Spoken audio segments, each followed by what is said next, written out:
Last পার্টের শুরুতে mister ফু তার বোনকে বলে, চিন্তা করো না, লিন ফ্যামিলির যেই কাজ করেছে তাকে দেখে ইরিনকে চোখে ব্লিঙ্ক করতে বলে। ইরিন ইশারা করতে থাকে। ওয়ান ওয়ান ভয়ে কাঁপতে থাকে।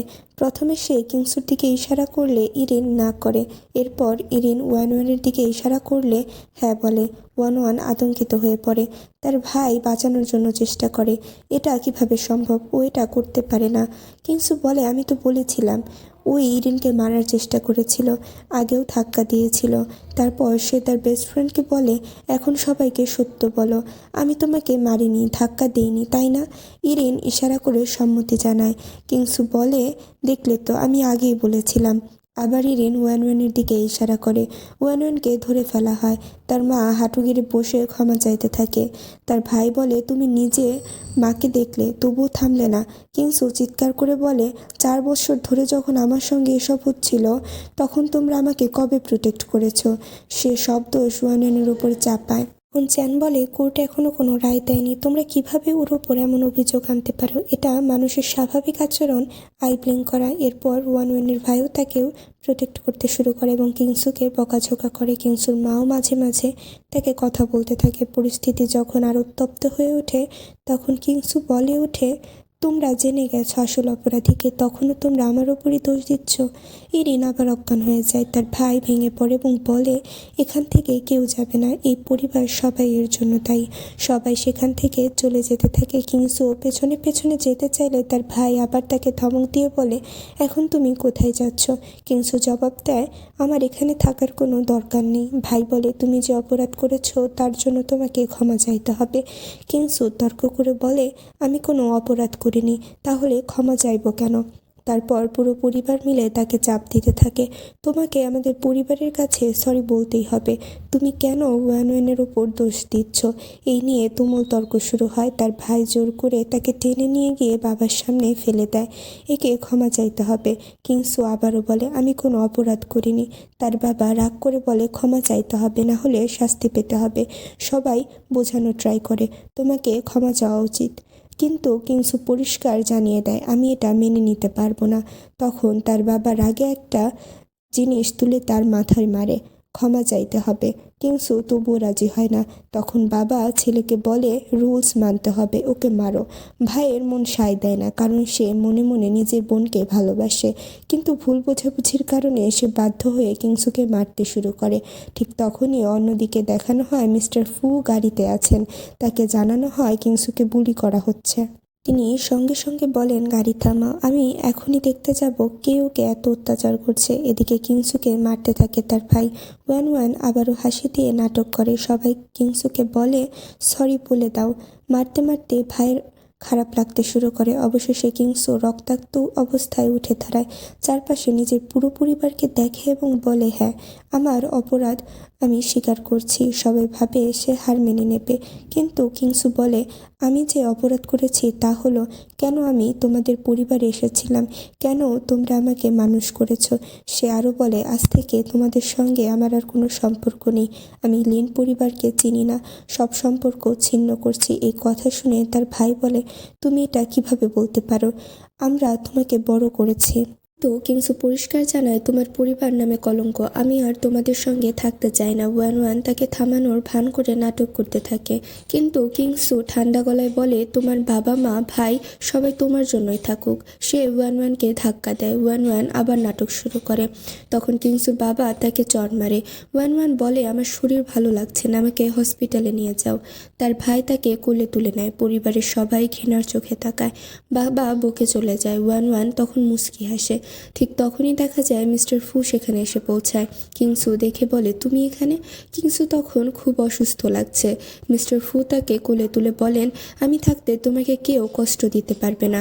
তিনি কিংসুকে নিয়ে চলে যান। পেছন থেকে তার ভাই আসে মেডিসিন লাগাতে। কিংসুকে দেখে সে কেঁদে ফেলে, কারণ মনে মনে সে সত্যিই তার বোনকে ভালোবাসে। সব বদলায়। মিস্টার ফু কিংসুকে নিয়ে এসে বলে, আমি ডাক্তারের ব্যবস্থা করছি। ও তার শার্ট খুলতে শুরু করে। সে সঙ্গে সঙ্গে তার হাত চেপে ধরে। তখন তাকে বলে, তোমার শরীরে মেডিসিন লাগানো দরকার। সে বলে, আমার ওপর এখনও সন্দেহ করা হচ্ছে। সে তাকে আশ্বস্ত করে বলে, তুমি যদি অপরাধ না করে থাকো তাহলে আমি সবার সামনে প্রমাণ করব যে তুমি নির্দোষ। এরপর সে তাকে বসায় এবং তার কাপড় খুলে শরীরের আঘাতের দাগগুলো দেখে। বুঝতে পারে সে প্রচণ্ড কষ্টে আসে। সে তাকে ওষুধ দেয় এবং বলে, এগুলো তোমাকে খেতেই হবে। মেডিসিন লাগাতে গেলে তার খুব ব্যথা শুরু হয়ে যায়। সে তাকে শান্ত করে বলে, ভয় পাওয়ার কিছু নেই। দুজনের মধ্যে রোমান্টিক মোমেন্ট ক্রিয়েট হয়। হঠাৎ করে তারা একে অপরের খুব কাছে চলে আসে। দুজনের মধ্যে কিস হবে এমন সময় গ্র্যান্ডমা এসে যায়। তিনি বলেন, তুমি এখানে এসেছো, তুমি ঠিক আছো তো? তোমার ওপর খুব বেশি টর্চার করা হয়েছে, এটা একদমই ঠিক হয়নি। আমি জানতাম তুমি ভালো মেয়ে, তুমি এসব করতে পারো না। তখন গ্র্যান্ডমা তাদের পরিবারের একটা ব্রেসলেট দেন। কিংসু বলে, এটা আমার রাখার দরকার নেই।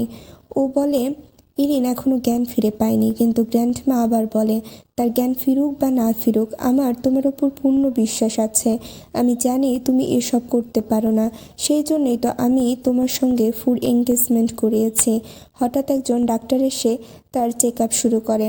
সে তার অবস্থা দেখে বলে, তার হাড়ের অবস্থা খুব খারাপ, আমাদের চিকিৎসা শুরু করতে হবে, না হলে সে আর কখনো হাঁটতে পারবে না। তখন সাহস করে কিংসু বলে, হ্যাঁ, আমি এই চিকিৎসা করাতে রাজি। ডাক্তার বলে, তোমাকে খুব সাহসের সঙ্গে সব সহ্য করতে হবে। ট্রিটমেন্টের সময় কিংসুর পাশে মিস্টার ফু থাকে। সে প্রচণ্ড ব্যথায় কষ্ট পাচ্ছিল। মিস্টার ফু সেটা দেখে বলে, চিন্তা করো না। সে নিজের হাত এগিয়ে দেয় এবং বলে, তুমি চাইলে কামড়ে ধরতে পারো। ট্রিটমেন্ট শেষ হতেই কিংসু অজ্ঞান হয়ে যায়। অন্যদিকে দেখা যায় ইয়াংসু খোঁজ নিতে থাকে কে কিংসুকে নির্যাতন করেছে। সে সেই মেয়েটার মাথা দেয়ালে আঘাত করতে করতে বলে, সব সত্যি বলো, কার কথা এসব করেছিলে? মেয়েটি ভয় পেয়ে যায় কিন্তু বলে, আমরা শুধু ওকে অপমান করেছিলাম। সে পুরো সত্য বলে না। পরের দৃশ্যে দেখা যায় সকালে কিংসুকে বলা হয়, তুমি যেটা পছন্দ করো সেই ড্রেস সিলেক্ট করো, পরে নিচে চলে এসো। সে একটি হোয়াইট রঙের ড্রেস বেছে নেয়। নিচে নামতেই মিস্টার ফু তাকিয়ে থাকে, কারণ কিংসুকে ভীষণ সুন্দর লাগছিল। ঠিক তখনই আরেকটা চরিত্র আসে, লিলি। সে এসে বলে, তুমি এখানে কেন এসেছো, এবং তাকে বুলি করতে ট্রাই করে। কিংসু মনে মনে ভাবে, এ তো মিস্টার ফুয়ের সৎ বোন, অবৈধ বোন, যে বিদেশে পড়াশোনা করে এখন ফিরে এসেছে। লিলি তাকে অপমান করতে থাকে, কিন্তু কিংসু পাল্টা জবাব দেয়। লিলি বলে, তুমি আমার ভাইয়ের আশেপাশে ঘোরাঘুরি করছো, এটা তোমার জন্য ঠিক হচ্ছে না। মিস্টার ফু বলেন, ভেবেচিন্তে কথা বলো, কি বলছো তুমি? লিলি বলে, ভাই, তোমার চিন্তা করার দরকার নেই, আমি জানি এর উদ্দেশ্য তোমার প্রতি ভালো না। কিন্তু কিংসু বলে, আমি ওর পেছনে ঘুরছি না, আমার কোনো প্রয়োজনও নেই। লিলি আবার বলে, তুমি যে অপরাধ করেছো তারপরও এত আরামে এখানে ঘুরে বেড়াচ্ছ কেন? সে নানা কথা বলে কিংসুকে অপমান করার চেষ্টা করে, কিন্তু মিস্টার ফু সবসময় কিংসুর পক্ষ নেয়। লিলি হার ছাড়ে না। সে বলে, তোমার এখানে আসা উচিত নয়। এমনকি তার ড্রেস নিয়ে অভিযোগ করতে থাকে। কিংসু পরিষ্কারভাবে বলে, এই ড্রেসটা আমাকে মিস্টার ফু কিনে দিয়েছেন। লিলি এটা বিশ্বাস করতে পারে না। সে আবার ঝগড়া করতে চায় এবং হঠাৎ একটি বন্দুক বের করে দেখায়। এটা দেখে মিস্টার ফু ভয় পেয়ে যায়। লিলি বলে, তুমি আমার সামনে এভাবে কথা বলতে পারো না। কিন্তু কিংসু শুটিং জানে। সে লিলিকে নিজের কাছে টেনে নেয় এবং যেভাবে বন্দুক চালানোর অ্যাক্ট করে তাতে লিলি ভয় পেয়ে যায়। লিলি চিৎকার করে বলে, তোমরা দেখেছো ও কিভাবে আমার দিকে গুলি চালাতে যাচ্ছিল? মিস্টার ফু বলে, তুমি একদম ঠিক আছো। লিলি বলে, কিন্তু তোমার এটা করার দরকার ছিল না। হঠাৎ তার কানের দুল খুলে পড়ে এবং তার কান থেকে রক্ত বের হতে শুরু করে। এটা দেখে সে চিৎকার করতে থাকে এবং হইচই শুরু করে। তখন কিংসু তাকে কড়া জবাব দেয়। সে তাকে বন্দুকটা ধরিয়ে দিয়ে বলে, এইসব জিনিস চালানো আমি খুবই ভালো জানি। লিলি সেখান থেকে চলে যায়। এরপর মিস্টার ফু এসে কিংসুকে বলে, ডাক্তার বলেছে আমার বোনের স্মৃতি ফিরিয়ে আনতে হলে তাকে বাইরে ঘোরাতে হবে। কিংসু বলে, আমি তাকে ঘুরিয়ে আনতে রাজি আছি। অন্যদিকে দেখা যায় জিমে ইয়াংসু আর চেইন একসাথে বসে আছে, তারা প্ল্যান করছে। ইয়াংসু বলে, আমি চাই না কিংসু মিস্টার ফুর বাড়িতে যাক বা তার বউ হোক, আর আমি জানি তুমি কিংসুর জন্য ওয়ানওয়ানকেও ছেড়ে দিতে পারো। চেইন অবাক হয়ে বলে, তুমি এসব কি বলছো? ইয়াংসু বলে, নাটক করার দরকার নেই, সব আমি জানি। এরপর তারা প্ল্যান করে পানিতে ড্রাগ মিশিয়ে কিংসুকে খাওয়ানো হবে। সে খেয়ে ফেললে তাকে ফাঁসানোর ট্রাই করবে, যেন সে মিস্টার ফুর সাথে বিয়ে করতে না পারে। বাইরে দাঁড়িয়ে ওয়ান ওয়ান সব কথা শুনে ফেলে। ইয়াংসু বলে যখন কেউ ওকে বিয়ে করতে চাইবে না তখন কিংসু আবার লিন ফ্যামিলিতে ভিক্ষা চাইতে চলে আসবে। সে ঠিক করে যেভাবেই হোক কিংসুকে আবার তাদের ফ্যামিলিতে ফিরিয়ে আনতে হবে। এরপর দৃশ্য চেঞ্জ হয়, দেখানো হয় কিংসু ইরিনকে নিয়ে কোথাও যাচ্ছে। সেখানে ওয়ান ওয়ান আর তার বন্ধুরা বসে আছে। কিংসুকে দেখে তারা আবার তাকে বুলি করার ট্রাই করে। তাদের এক বন্ধু এসে কিংসুকে অপমান করতে থাকে, কটু কথা শোনাতে থাকে। কিন্তু এবার কিংসু আর আগের মতো দুর্বল নয়, সে সাহসী হয়ে গেছে। হঠাৎ সে তাকে জোরে একটা চড় মারে, তাতে সবাই রেগে যায়। লিলি বলে, তুমি ওকে মারলে কিভাবে? কিংসু বলে, অবশ্যই মারবো, ও আমার ওপর মিথ্যা অপবাদ দিচ্ছে কেন? কিন্তু সে সরাসরি বলে দেয়, তুমি যেভাবে মিস্টার ফুকে সিরিয়াস করছো সব পরিষ্কার দেখা যাচ্ছে। লিলিও মিস্টার ফুকে পছন্দ করে। ওয়ান ওয়ান কিংসুকে খুব অপমান করতে থাকে, সেটা সহ্য করতে পারে না। কিংসু কেন মিস্টার ফুর কাছে থাকবে? ওয়ান ওয়ান নাটক করে বলে, তুমি বাড়ি যাওনি, সবাই তোমার খুব চিন্তা করছে। তারপর কিংসুর ব্রেসলাইট খুলে ফেলা হয়। লিলি মনে করে এই মেয়েটা কাল আমার কানের দুল ভেঙেছিল। রাগের মাথায় লিলি কিংসুর ব্রেসলাইট ভেঙে ফেলে, এতে কিংসু আরও ক্ষেপে যায়। ইরিনেরও তখন কিছুটা আহত ছিল, সে কথা শোনাতে শুরু করে, সবাই তর্কে জড়িয়ে পড়ে। কিংসু স্পষ্ট বলে দেয়, তোমরা যা করছো আমি তোমাদের ছাড়বো না। লিলি কিংসুকে মারতে এগিয়ে আসে, ঠিক তখনই সে দেখে তার ভাই মিস্টার চেইন আর অন্যরাও এসে গেছে। ওয়ান ওয়ান আবার ইচ্ছে করে নিজেকে নির্দোষ সাজিয়ে অভিযোগ করতে শুরু করে। কিংসু বলে, এত নিষ্পাপ সাজার দরকার নেই। চেইন রেগে গিয়ে বলে, তুমি আমার বোনের সাথে এমন ব্যবহার কিভাবে করতে পারো? ইয়াংসু কিংসুর ধমক দেয়, তুমি এটা কিভাবে করতে পারো? কিংসু শান্তভাবে বলে, এখন আর আমার ওপর পাওয়ার দেখানোর কোনো দরকার নেই, আমি তোমাদের বাড়ি ছেড়ে চলে গেছি। তারা তখন নিজেদের করা উপকারের কথা মনে করিয়ে দিতে থাকে। ওয়ান ওয়ান আবার ভালো সাজার চেষ্টা করে। হঠাৎ লিলি আবার কিংসুর ব্রেসলাইট ফেলে দেয়। কিংসু খুব রেগে যায়, ঝগড়া শুরু করে দেয়। ঠিক সেই সময় মিস্টার ফুই এসে তাকে প্রোটেক্ট করে। এটা দেখে ইয়াংসু আরও জেলাস ফিল করে। মিস্টার ফু কঠোর গলায় বলেন, তোমরা ওকে এভাবে হয়রানি করতে পারো না। তিনি ব্রেসলাইটের ব্যাপারে জিজ্ঞেস করে। কিংসু সব খুলে বলে, ওরা আমার ব্রেসলাইট ভেঙেছে, এটা গ্র্যান্ড মামাকে দিয়েছিল। শুধু তাই নয়, ওরা তোমার বোনকেও আহত করেছে। এটা শুনে মিস্টার ফু আরও রেগে যায়। তিনি বলেন, ওদের ধরে এখান থেকে নিয়ে যাও। লিলি কিছু বলতে চাইলে মিস্টার ফু বলেন, তুমি কি কালকের ঘটনা বলবে? সবাই অবাক হয়ে যায়, কাল কি হয়েছিল? তখন মিস্টার ফু বলেন, একটা গেম হবে, শুটিং গেম, যে হারবে তাকে শাস্তি ভোগ করতে হবে। তিনি কিংসুকে বলেন, শাস্তি তুমি যেটা দেবে ওদের সেটাই মানতে হবে। প্রথমে লিলি যায়, সে শুটিং করে ফিরে আসে। বাইরে এসে ওয়ান ওয়ান দেখে হাসতে থাকে এবং কিংসুকে খোঁচা দিয়ে বলে, তুমি তো 4 বছর জেলে ছিলে, তুমি তো বন্দুকও চালাতে পারবে না, দেখি তুমি কি করো। কিংসু চ্যালেঞ্জ অ্যাকসেপ্ট করে, সে চোখে কাপড় বেঁধে শ্যুট করতে যায়। যেভাবে সে শ্যুট করে তা দেখে মিস্টার ফু ভীষণ প্রাউড ফিল করে। তিনি তার বোনের মুভমেন্টও লক্ষ্য করেন, সব কিছু নিখুঁত। লিলি তার হার মানতে চায় না, কিন্তু কিংসু দেখিয়ে দেয়, তোমরা নিজেরাই দেখেছো আমি জিতেছি, তাই এখন আমি যা চাই তাই করতে হবে। এটা দেখে সবাই ভয় পেতে শুরু করে। মিস্টার ফু বলেন, তোমরা গেম হেরে গেছো, এখন ও যা চাইবে সেটাই করতে হবে। সবাই জিজ্ঞেস করে, শেষ পর্যন্ত তুমি কি করতে চাও? কিংসু বলে, তোমরা দেখেই নাও আমি কি করি। সে ঘোষণা দেয়, এই শাস্তি আমি ওয়ান ওয়ানকে দেব, ওয়ানকে আমার সাথে যেতে হবে। তার ভাই ভয় পেয়ে যায়, তুমি কি করতে যাচ্ছ? কিন্তু তাকে জোর করে নিয়ে ধরে যাওয়া হয়।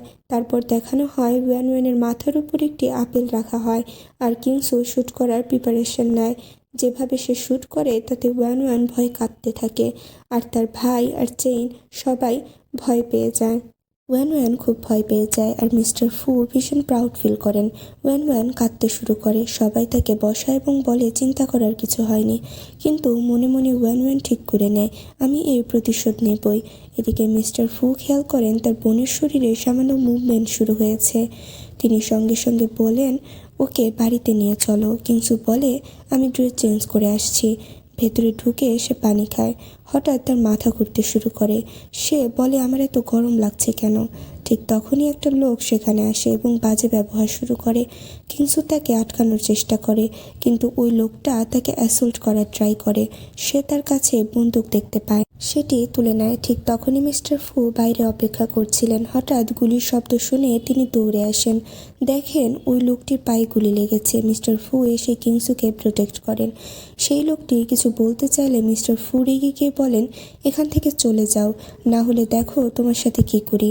তিনি আরও 1-2 বার গুলি ছড়েন এবং বলেন, ওকে এখান থেকে বের করে দাও। ভয়ে লোকটি পালিয়ে যায়। কিংসুর শরীর আরও গরম হতে থাকে। সে মিস্টার খুব কাছে চলে আসে। মিস্টার ফু তাকে দেখে জিজ্ঞেস করে, তুমি কি করছো? কিংসু তাকে কিস করার ট্রাই করে। তিনি বলেন, তুমি জানো তুমি কি করছো? তুমি কি পুরোপুরি সেন্সে আছো? কিংসু আবার তাকে কিস করে এবং তার শার্টের বোতাম খুলতে শুরু করে। মিস্টার ফু বলেন, থামো, চলো বাড়িতে যাই। বাড়িতে নিয়ে গিয়ে তারা কিস করতে থাকে। কিংসু তার শার্ট খুলে ফেলে এবং তাকে বিছানার দিকে নিয়ে যায়। কিস করার সময় মিস্টার ফু আবার জিজ্ঞেস করে, তুমি কি সত্যি সেন্সে আছো? এরপর কিংসু বলে, হ্যাঁ, আমি সেন্সে আছি। তিনি আবার জিজ্ঞেস করেন, আমি কে? কিংস উত্তর দেয়, তুমি মিস্টার ফু। তখন মিস্টার ফু বুঝতে পারেন। তারা আবার কিস করতে শুরু করে। একই সময় নিচে দেখা যায় ইয়াংসু আর মিস্টার চেইন এসে খুঁজতে থাকে কিংসু কোথায়। তারা তাকে বারবার ফোন করে, কিন্তু সে ফোন ধরছে না, কারণ সে মিস্টার ফুর সঙ্গে বিজি। মিস্টার ফু মোবাইল সাইলেন্ট করে দেন। ফোনের পর ফোন আসতে থাকে, কিন্তু তারা নিজেদের রোম্যান্স ডুবে থাকে। বডিগার্ড এসে বলেন, মিস কিংসু এই অবস্থায় নেই যে কারোর সঙ্গে দেখা করতে পারবে। এতে ইয়াংসু আর চেইন খুব রেগে যায়। তারা বডিগার্ডের সঙ্গে হাতাহাতি শুরু করে দেয়। কিছুক্ষণ পর কিংসু ঘুমিয়ে পড়ে। পরে মিস্টার ফুকে জানানো হয় নিচে কেউ তাদের সঙ্গে দেখা করতে এসেছে। সে নিচে নামতে ইয়াংসু জেলাসতে ফেটে পড়ে। সে চিৎকার করে বলে, তুমি এসব কী করছো আমার বোনের সঙ্গে? সে মিস্টার ফুকে মারতে যায়। ঠিক তখনই কিংসু পেছন থেকে এসে নিজের ভাইকে জোরে চড় মারে এবং বলে, আমি যে পানি খেয়েছিলাম সেটার কারণেই আমার মাথা ঘুরছিল। তোমরা আমাকে ড্রাগ দেওয়ার চেষ্টা করেছিলে। সবাই অবাক হয়ে যায়। ইয়াংসু বলে, আমি তো কিছুই করিনি, আমি কোনো পিল দিইনি। কিংসু আবার তাকে চড় মেরে বলে, তুমি ইচ্ছে করে এসব করেছো। এরপর তারা বুঝতে পারে ওয়ান ওয়ান ইচ্ছে করে পিল বদলে দিয়েছিল। তারা বেশি শক্তিশালী ড্রাগ দিয়ে দিয়েছিল। এটা বুঝে চেইনও শকড হয়ে যায়। সে নিজের বোনকে বোঝানোর চেষ্টা করে, কিন্তু কিংসু স্পষ্টভাবে বলে, আমার আর তোমাদের সঙ্গে থাকার কোনো দরকার নেই। ইয়াংসু বলে, মিস্টার ফুর সঙ্গে তুমি নিরাপদ নও, এটা ঠিক নয়। কিন্তু মিস্টার ফু দৃঢ়ভাবে বলে, তোমরা নিজেদের বিষয় বাড়িতে গিয়ে মেটাও। তিনি কিংসুকে সঙ্গে নিয়ে চলে যান এবং বলেন, চিন্তা করো না, কাল আমাদের এঙ্গেজমেন্ট হবে। তোমাকে আমার সঙ্গেই থাকতে হবে। সবাই কাল আসবে। অন্যদিকে বাড়িতে গিয়ে ইয়াংসু সব কথা তার মায়ের আর চেইনের সঙ্গে আলোচনা করতে থাকে। সে বলে, ও কিভাবে মিস্টার ফুকে নিজের কথায় বিশ্বাস করালো? কেন মিস্টার ফু এটা বিশ্বাস করছে যে ও তার বোনকে ধাক্কা দিয়েছিল না? তারা ভাবতে থাকে, নাকি সত্যিই দেয়া মানুষটা অন্য কেউ। এই কথাগুলো মা আর মেয়ে শুনে ঘাবড়ে যায়। এরপর বলা হয়, আমাদের খুঁজে বের করতে হবে কেন মিস্টার ফু কিংসুর কথায় বিশ্বাস করছে। মিস্টার চেইনও চিন্তায় পড়ে যায়। সে বলে, আমি ভেবেছিলাম কিংসুকে আমি ঠকিয়েছি। এর মানে কি ও আর মিস্টার ফুর মধ্যে আগে থেকেই কিছু ছিল? সে কি সত্যি আমাকে ধোঁকা দিয়েছে? দৃশ্য বদলায়। মিস্টার ফু এঙ্গেজমেন্ট পার্টি চলছে। সেখানে লিন পরিবারের সবাই আসে, কারণ তারা জানে মিস্টার ফু খুব শক্তিশালী। তারা তার সঙ্গে ভালো সম্পর্ক করতে চায়। ইয়াংসু ওয়ানওয়ানকে বলে, তোমার বোনের সঙ্গে ভালোভাবে কথা বলবে। এই সময় চেইন ইয়াংসুকে এক পাশে ডেকে নেয় এবং প্রশ্ন করে, তুমি তো কিংসুকে খুব ভালোবাসতে, কিন্তু যখন জানতে পারলে ওয়ানওয়ানই তোমার আসল বোন, কিংসু না, তখন কেন কিংসুর প্রতি তোমার ব্যবহার বদলে গেল? ইয়াংসু রেগে যায় এবং বলে, কথা ঘোরানোর দরকার নেই। ঠিক তখনই মিস্টার ফু এসে জিজ্ঞেস করেন, তোমরা এখানে কি করছো? ইয়াংসু বলে, অবশ্যই তুমি আমার বোনকে বিয়ে করতে যাচ্ছ, কিন্তু তুমি কি জানো সে তোমার বোনকে ধাক্কা দিয়েছিল? মিস্টার ফু শান্তভাবে বলেন, মেন কথায় আসো। এই সময় দেখানো হয় ওয়ান ওয়ান কিংসুকে মেসেজ পাঠিয়েছে, তোমাকে বাইরে আসতে হবে। মেসেজ দেখে কিংসুর মুড খারাপ হয়ে যায়। সে বাইরে আসে। সে বলে, তুমি এখানে কেন এসেছো? ওয়ান ওয়ান বলে, অবশ্যই তোমাকে কোণের সাজে দেখতে। ওয়ান ওয়ান আবার তাকে অপমান শুরু করে, তুমি দেখছো সব কিছু আমার হাতে। কিংসু ঠান্ডা গলায় বলে, সব কিছু তোমার হাতে ঠিকই, কিন্তু দেখো তুমি ভেঙে গেছো, তুমি কোথাও সম্পূর্ণ নাও। এই কথা শুনে ওয়ান ওয়ান এক নতুন চাল চালে। সে ইচ্ছে করে নিজেকে নিচে ফেলে দেয় এবং চিৎকার করে বলে, দেখো ও আমাকে কিভাবে ধাক্কা দিল। আর ভাই আর বাবা দৌড়ে এসে ওয়ান ওয়ানকে প্রোটেক্ট করে এবং কিংসুকে ধমকাতে থাকে, তুমি এটা কিভাবে করতে পারো। ওয়ান ওয়ান আবার নাটক করে কাঁদতে কাঁদতে বলে, তুমি আমাকে আবার ধাক্কা দিলে কেন। কিংসু সিঁড়ি বেয়ে নিচে নামতে নামতে নিজের পরিবারের ওপর ভীষণ রেগে যায়। তাকে প্রশ্ন করা হলে সে বলতে থাকে, আমি ওর সাথে এমন কিছুই করিনি। আর ভাই আবার রেগে গিয়ে তাকে চড় মারতে চায়, কিন্তু মিস্টার ফু সঙ্গে সঙ্গে কিংসুকে প্রোটেক্ট করে। তিনি বলেন, তুমি আগেও অন্য একজনকে ধাক্কা দিয়েছ, এখনও কি তোমার মন ভরেনি। এ সময় ওয়ান ওয়ান মাঝখানে কথা বলে, আমি তো তোমার সাথে ভালোভাবে কথা বলতে এসেছিলাম, কিন্তু তুমি আবার আমার সাথে এমন আচরণ কিভাবে করতে পারলে। ওয়ান ওয়ানের মা বাবাও তাকে প্রোটেক্ট করতে থাকে, কিন্তু কিংসু মিস্টার ফুর পাশে দাঁড়িয়ে থাকে। কিংসু বলে, তোমার এখানে কেন এসেছো। তারা বলে, অবশ্যই আমরা তোমার পরিবার। কিংসু স্পষ্টভাবে বলে দেয়, আমার এমন পরিবারের কোনো দরকার নেই। মিস্টার ফু কিংসুর পক্ষ নেয়। তিনি বলেন, তোমাদের এখানে এসে এঙ্গেজমেন্ট পার্টি নষ্ট করার কোনো দরকার ছিল না। তখন তারা আবার বলতে থাকে, তুমি আগেও ইরিনের সাথে এমন করেছো। ইয়াংসু আর মিস্টার চেইন দুজনে কথা বলতে থাকে, কিন্তু মিস্টার ফু দৃঢ়ভাবে বলেন, না, ওয়ান ওয়ান এটা ইচ্ছে করে করেছে। তিনি প্রমাণ দেখান যেখানে পরিষ্কার বোঝা যায় ওয়ান ওয়ান নিজেই পড়ে গিয়েছিল, এখন মিথ্যে অভিযোগ করছে। ইয়াংসু তখনও ওয়ান ওয়ানকে প্রোটেক্ট করার চেষ্টা করে। হঠাৎ করে ইরিন সেখানে এসে যায়। সে বলে, এখন আমি সবাইকে সত্যিটা বলবো। সে সামনে দাঁড়িয়ে পরিষ্কারভাবে বলে দেয়, আমি যখন সত্যি বলতে আসছিলাম তখন ওয়ান ওয়ানই আমাকে ধাক্কা দিয়েছিল। ওয়ান ওয়ান সঙ্গে সঙ্গে বলে, আমি এমন কিছুই করিনি, তুমি মিথ্যে বলছো। মিস্টার চেইনও মাঝখানে কথা বলে। ইরিন তাকে বলে, তুমিও তো ভুল প্রমাণ দেখিয়েছিলে। এরপর ইরিন একে একে ওয়ান ওয়ানের সব কীর্তি ফাঁস করতে শুরু করে। ওয়ান ওয়ান ইচ্ছে করে কথাগুলো ঘুরিয়ে দেওয়ার চেষ্টা করে। সে বলে, তোমরা দুজন তো বন্ধু ছিলে, তোমরা আমাকে পছন্দ করতে না, আর আমার পরিবারে আসাটা তোমাদের জেলাসের কারণ হয়। কিন্তু সে তাকে থামিয়ে বলে, চুপ করো, আমি তোমার গোপন কথা জেনে গেছি। কিংসু চমকে গিয়ে বলে, মানে তুমি কি গোপন কথা জেনে গেছো। ইরিন বলে, হ্যাঁ, আমার কাছে ওর একটা বড় সিক্রেট আছে। ওয়ান ওয়ান আবার পরিস্থিতি সামাল দেওয়ার চেষ্টা করে। সে পরিবারের মন জয় করার চেষ্টা করতে থাকে। চেইন বলে, অভিনয় করার দরকার নেই, বেশি মিথ্যা বলো না, ও কিছুই করেনি। ওয়ান ওয়ান নাটক করে তার বাবা মাকে বোঝানোর চেষ্টা করে। সে বলে, আমি তো গরিব পরিবার থেকে এসেছি বলেই তোমরা আমাকে বিশ্বাস করছো না, ওরা সবাই আমার প্রতি জেলাস। কিন্তু ইরিন স্পষ্টভাবে বলে দেয়, নাটক করার দরকার নেই, তুমি লিন পরিবারের অংশ নাও। এই কথা শুনে সবাই স্তব্ধ হয়ে যায়। ওয়ান ওয়ান চিৎকার করে বলে, এর মানে কি। ইরিন বলে, হ্যাঁ, ও লিন পরিবারের অংশ নয়, ও তাদের বায়োলজিক্যাল মেয়ে নয়, ওই ব্যাপারে মিথ্যে বলেছিল। ওয়ান ওয়ান আতঙ্কিত হয়ে বলে, না, আমি কিছুই করিনি, ওরা মিথ্যে বলছে। ভাই, তুমি ওদের কথায় বিশ্বাস করো না। পরিবারের কিছুক্ষণ বিশ্বাস করতে পারে না। তারপর প্রমাণ দেখানো হয়, যেখানে দেখা যায় ওয়ান ওয়ানের মা আসলে একটা সাধারণ কাজের মহিলা। একদিন ইরিন দেখেছিল ওয়ান ওয়ানের মা তাকে থামিয়ে বলছিল, আমি তোকে আগেই বলেছিলাম এখানে আসতে না, তুই আসলে আমার মেয়ে, তুই এখানে এলে বিপদে পড়বি। এই কথাগুলো প্রমাণ হিসেবে দেখানো হয়। তারপর দেখানো হয় ওয়ান ওয়ান কিভাবে ইরিনকে ধাক্কা দিয়ে ফেলে দিয়েছিল। এই সত্য দেখে সবাই বিশ্বাস করতে পারছিল না। ওয়ান ওয়ানের মা নিজেও কেঁপে উঠে বলে, তাহলে কি সত্যি তুই আমাকে মিথ্যে বলেছিলি, তুই আমার মেয়ে নয়, তুই নাটক করেছিলি। ইরিন তখন সব কিছু পরিষ্কার করে বলে দেয়।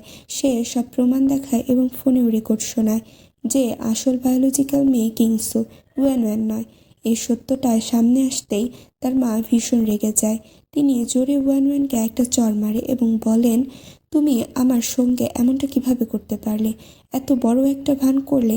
এরপর তিনি নিজের আসল মেয়ের কাছে গিয়ে ক্ষমা চাইতে থাকেন, কিন্তু কিংসু কিছুতেই মানতে চায় না। সবার ভীষণ অপরাধ বোধ হতে থাকে। ওয়ানওয়ানের কথায় বিশ্বাস করে তারা কিংসুর সঙ্গে কি ভয়ঙ্কর অন্যায় করেছিল। কিংসু বলে, এখন তোমাদের সত্য জেনে গেছো, তাই এখান থেকে চলে যেতে পারো। মিস্টার চ্যান মাঝখানে কথা বলে আবার সুযোগ চাইতে থাকেন, কিন্তু কিংসু স্পষ্টভাবে তাদের থামিয়ে দেয়। এবার তার ভাইও নিজেকে দোষী মনে করতে শুরু করে। মিস্টার চ্যান আবার ক্ষমা চাইতে গেলে কিংসু তার দিকে হাত বাড়িয়ে জোরে একটি চড় মারে এবং বলে, তুমিও সমান অপরাধী। মিস্টার ফু তখন বলেন, এবার দেখো তোমাদের সঙ্গে কি হয়। একটার পর একটা ফোন আসতে থাকে। সবাই জানতে পারে তাদের ব্যাংকক্রাফট করে দেওয়া হয়েছে। মিস্টার চেইনকে তার পদ থেকে সরিয়ে দেওয়া হয়। তারা আতঙ্কিত হয়ে পড়ে এবং পার্টি থেকে বের করে দেওয়া হয়। এরপর দেখানো হয় এঙ্গেজমেন্টের শুরু হয়। দুজনে একে অপর দিকে তাকিয়ে নিজেদের ভালোবাসা প্রকাশ করে। মিস্টার ফু বলে, প্রথম দেখাতেই তোমাকে আমার ভালো লেগে গিয়েছিল। তার বোন খুব খুশি হয়ে যায়। গেট বন্ধ করে দেওয়া হয়। বাইরে দাঁড়িয়ে থাকে তার ভাই আর মিস্টার চেইন। তারা সুযোগ চাইতে থাকে। ইয়াংসু ভীষণ কান্নায় ভেঙে পড়ে। সে বলে সে তার বোনকে খুব ভালোবাসতো, তাহলে কেন এত বড় ক্ষতি করলো। যখন সে দেখে তারা একে অপরকে কিস করছে এবং আংটি পরিয়ে দিচ্ছে, তখন সে সেখানেই ভেঙে পড়ে কাঁদতে শুরু করে। এরপর দেখানো হয় অপরাধীদের শাস্তি দেওয়া হচ্ছে। ওয়ান তার অপরাধের শাস্তি পাবে এবং মিস্টার চ্যান তার মিথ্যা প্রমাণ দিয়েছিল, সেই জন্য তাদের ধরে নিয়ে যাওয়া হয়। ওয়ান ক্ষমা চাইতে থাকে, কিন্তু তার বাবা মা মানতে রাজি হয় না। মিস্টার চেইনও কিংসুর কাছে ক্ষমা চায়, কিন্তু কিংসু মুখ ফিরিয়ে নেয়। তখন মিস্টার ফু বলে, চলো আমাদের এখন যেতে হবে। তখনই ইয়াংসু আবারও সুযোগ চাইতে থাকে, কাঁদতে কাঁদতে ক্ষমা চায়। তখন তার বাবাও অনুরোধ করে বলে, আমরা খুব বড় ভুল করেছি, তুমি তো আমাদের মেয়ে ছিলে। তার বাবা বলে, যদি সামান্য সুযোগ থাকে তাহলে আমাদের ক্ষমা করে দাও। কিন্তু কিংসু বলে, না, আমি আপনাদের কখনোই ক্ষমা করব না। আপনারা এখান থেকে চলে যান। আজ থেকে এটাই আমার নতুন পরিবার, আমার নতুন ঘর। আমি ওদের সঙ্গেই থাকবো। মিস্টার ফু বলেন, আমাদের বিরক্ত করার দরকার নেই। তিনি কিংসুকে নিয়ে চলে যান। শেষমেশ দুজনে সুখে থাকে আর এই ড্রামাটির হ্যাপি এন্ডিং হয়ে যায়। Thank you everyone.